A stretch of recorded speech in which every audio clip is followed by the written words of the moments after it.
Hello, everyone, and welcome. I'm Eel, and in today's video, we're going to be talking about the latest episode of Invincible. This was the episode that I was very much looking forward to. This was the Invincible War. Not exactly what we were expecting, but at the same time was incredible. So if you have not seen it, there are many spoilers ahead, so please bear with me. So as this is going on, we have Ray moving into her own place, Rex helping her out. We then have all of the Invincibles come out into this dimension and begin to wreak havoc on the world. Now they're all splitting up and they're going toe to toe against all of the heroes in this area. So there are 15, I believe, Invincibles to start off with this episode. Um, and they are all of different universes, having different themes. Some with mohawks, some have the costume of Omni-Man, others look like Viltrumites, others have been tortured, so there's just a wide variety of different types. We don't know all their stories or anything else.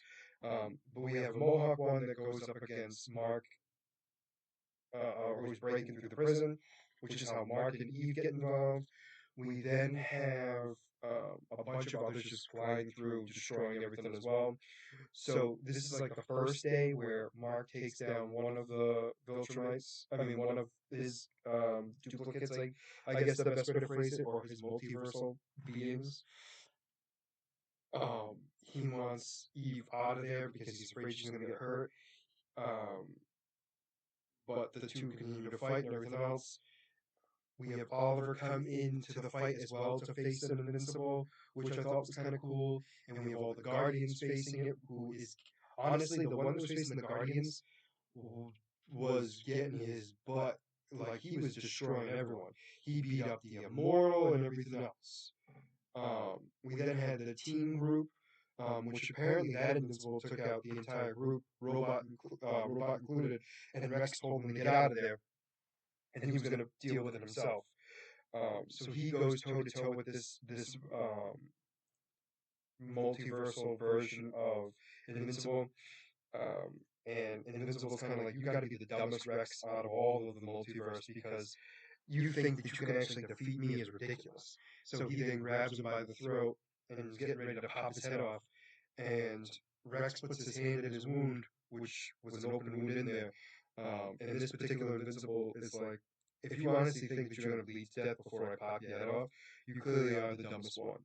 And that's when Rex goes, no, I have one more trick up my sleeve. He goes, I can make one last thing explode. And he goes, it's going to be my entire skeleton.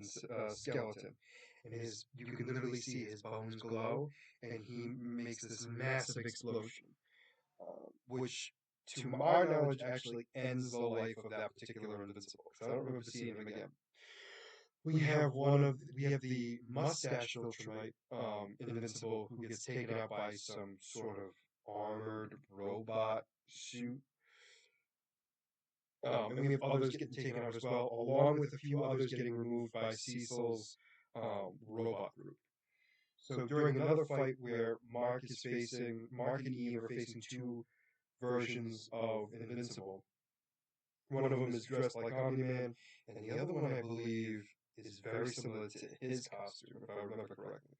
So they begin to fight. Eve gets her leg broken and slammed down, and it looks like she's knocked out.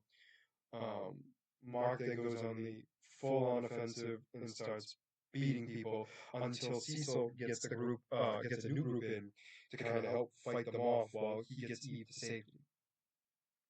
Mark wants to stay with Eve because, he realizes what's going on and it's too bad.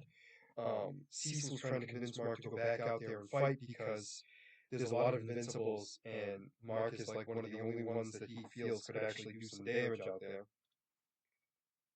Mark finally agrees to go out there. He gets attacked by other heroes because they think he's one of the imposters. He has to hold his own. That's when they realize, oh shoot, he's actually the real one. They continue to fight again with all these other ones. Mark's able to take out a few of them. Well, Mark is able to help fight off some of them. We then have it where we have Lindstrom orders them all to go to Debbie's house There's only 8 of them left, I believe, and they're all pissed off because Landstrom is basically going against their word. Oh, I'm sorry. There's one other thing I forgot to mention. So Landstrom, we find out that when he got his face bashed in, he created a portal that brought him to a universe where they rebuild people. Um, is the best way I want to describe it. They bring him through the rest of the way in the portal. They build him up, and he then goes and uses all their technology to his benefit. So all the Invincibles turn on him. He then sends him to the dimension where he was left for dead, aka like blood bleeding out and everything else. He then faces the Invincible of our universe, who, man, he takes a toll. He beats up Mark pretty bad in a way I was not expecting. Um, they continue the fight and everything else. He then beats Landstrom, gets ready to break his neck. Oliver tells him to kill him. Mark hesitates because he doesn't want to be a killer anymore. Landstrom makes a portal. He then tries to fly in and grab him. He grabs his arm, pulls him out, or tries to pull him out. The portal closes and removes his arm. Landstrom's back where the engineers are that put him together in the first place. And they begin to, he basically orders them to rebuild his arm, and they basically say, no, if you agree to do everything we tell you to, we will then rebuild your arm. If not, we're just going to let you bleed out and not care. And then we'll just dissect you and use you for parts to see how your interdimensional travel actually works. So he agrees, and not that he really has a choice, but agrees and then does so anyway. Mark then meets Eve's parents, who are awful people, as we all know, but he just found out. Um, Cecil then asks Mark to be the leader of the Guardians, and he refuses. He's like, I don't want to work with you. And Cecil's like, that's why you're the best candidate. You're not going to always agree with me, and that's always a good thing. So Mark then agrees to at least help out and everything else, but he will only come when there's a major emergency going on. So during all this, he's trying to help people and everything else. He then gets attacked by the guy from the last episode, the electrocutioner, whatever you want to call him, Power Strip, I think is his name. Because he's pissed off that Mark is getting a pass when it's his fault. He and Oliver hold him down until he just depowered, then they take him out of there. And that's when the Conqueror comes in. What we is assuming is to be the strongest Viltrumite, comes down to Earth and basically tells Mark, "You've been given all this opportunity to make this place ready for the Viltrumite empire, and you have failed. And now you'll be dealing with me." And Mark's like, "This is not the time to be messing with me, and I'm not in a good mood."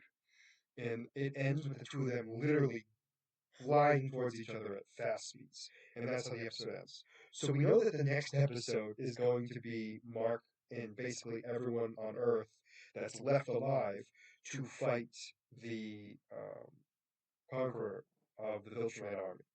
So we're going to have a huge fight go on. We've already dealing with major losses already. Many people died in this episode alone. It was an incredibly bizarre thing to begin with, but a lot of death that I wasn't prepared for. A lot of damage being done in a short amount of time as well. So then we're also going to have this major fight between the Viltrumite and Earth, and I'm very curious to see how the season finale is going to be. So this is going to be a huge one, massive fights. I cannot wait to see it. Um, Overall, this episode was great. The only thing I would say is a complaint that I had was we didn't get to see all the fights, which is a little disappointing. But you know what? I get it.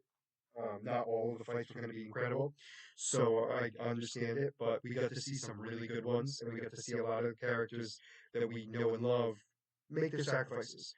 And then some new ones who we didn't know existed also make sacrifices. So overall, let me know what you guys thought about this episode down in the comments below. Did you like it? Did you not? And why? And as always, if you like the content you see, please make sure to like and subscribe down below. Other than that, this is going to be Beastly Eel signing out. Have a wonderful night. Bye-bye.